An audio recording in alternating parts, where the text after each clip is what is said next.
Okay, well, hello again.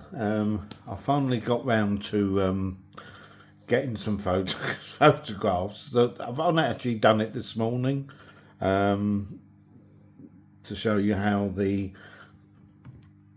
Nikon f-mount lenses work on the GFX Mark II. As you can see, I've added a bit of a skin to the GFX. A bit of added protection and I quite like that.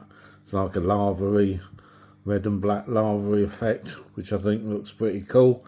There's your fringer adapter, and there's me 500mm PF. Okay, so how does it work? Well, to be honest, it works fantastic. Yeah, I mean, it does. Look, the autofocus is not as fast as it will be on your Nikons. Yeah, I mean, it's just not going to be as fast, but it's fast enough. It really is. It's good enough for most applications. Birds in flight, I'm not so sure. But certainly, you know, it's okay. It's pretty good. It's not as lightning fast as it will be on your Nikon bodies. I don't expect it to be. But the images it comes out with are still incredible. I don't know how well you can see this. Maybe if I...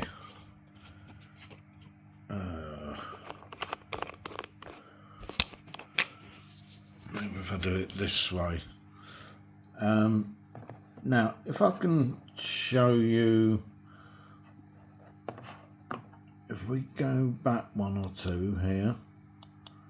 Right, now this one, as you can see, this is without the 35mm. This is using the full sensor. This is using the 100 megapixels. As you can see, there's a little bit of vignetting in the corners there, but it really is quite minor. It really is. And obviously, if you're shooting birds or something like that,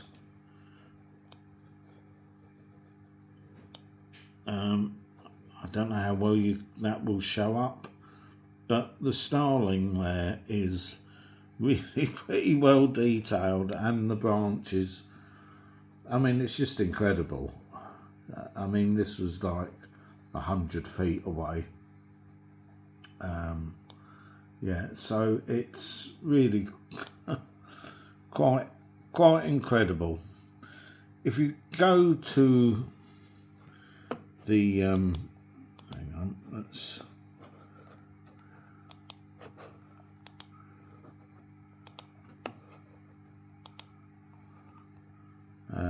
now this one is in the 35mm mode, and as you can see, there's no vignetting at all.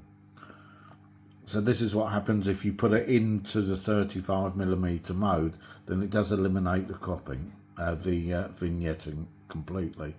But as you could see, it's really minor, and still the detail on the branches here is really quite incredible.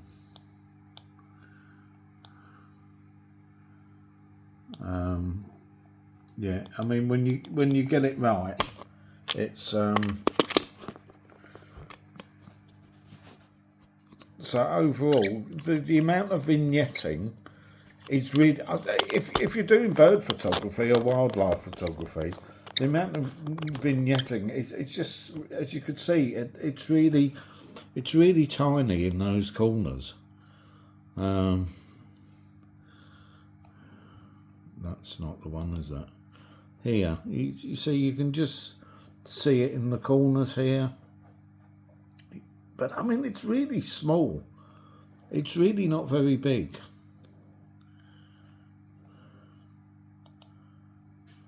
That one's,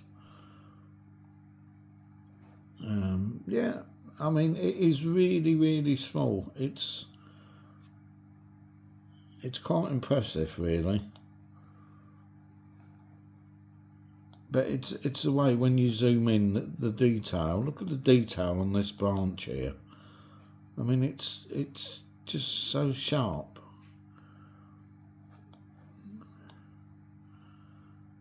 Okay, the bird's a bit dark in the scene, obviously, as you can see.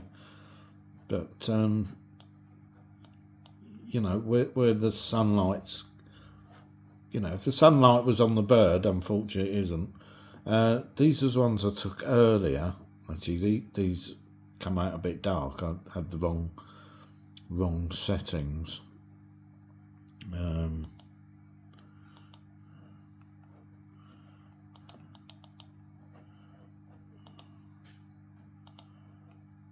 But yeah, I mean, basically, this, you know, it's about how well does this fringer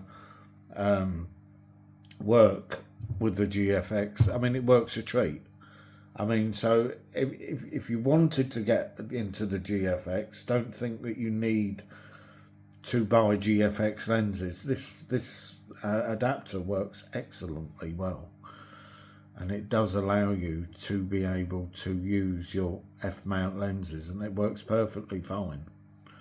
As I say, that, you know, the autofocus is not going to be as lightning quick as it will be if you put it on a Nikon body. But that's just the nature of the beast, you know. But you can still do wildlife, you know. As I said before, when people talk about wildlife photography, it covers a multitude of things. Everybody seems to talk about birds in flight, like that's the only photography that people do.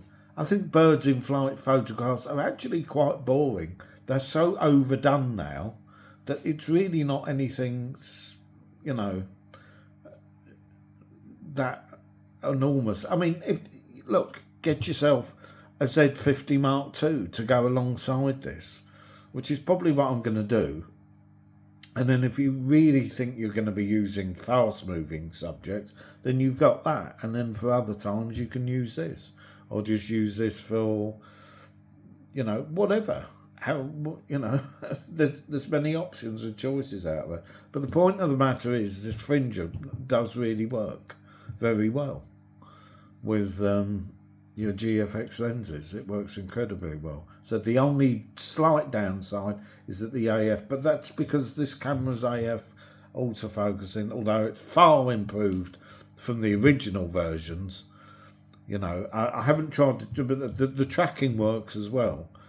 But it's just not going to be quite as fast as if you... But then you'd expect that anyway, to be honest. If you're using an adapted lens and an adapter on a different body, you're not, you know, you've got to be out your mind, really, if you're going to expect it to work exactly the same as it would do on a native body. I mean, it's just not going to do that. But it works really, really well. It really does. And, you know, you can get moving shots. I tried it on a plane. I thought it come out a bit dark, but it did work. So, you know, if the subjects aren't moving too fast, I don't think you're going to have any issues. Anyway, I just thought I'd do that, just show you a couple of examples. The weather's been crap, so I've really not been able to do it. The sun was out this morning, so I did manage to do a couple of shots. Just to give you a couple of examples, and mainly just show you the vignetting and how small it really is. So if you want to use it, I mean, for most things, you just a little bit of cropping and you get rid of that. So it's not really an issue, a major issue. Anyway, just a quick video, just thought I'd show you how that works. So yeah, I highly recommend this adapter without question. It works fantastically well. Yeah, I mean, yeah, get it. I would highly recommend it. Anyway, if I don't make another video before, I wish you all a happy Christmas. And I don't know if I'll be doing any more videos before then. I don't know yet. I haven't got anything planned. So if not, I wish you all a happy Christmas, happy New Year, and hopefully I will see you in more numbers next year. Till then.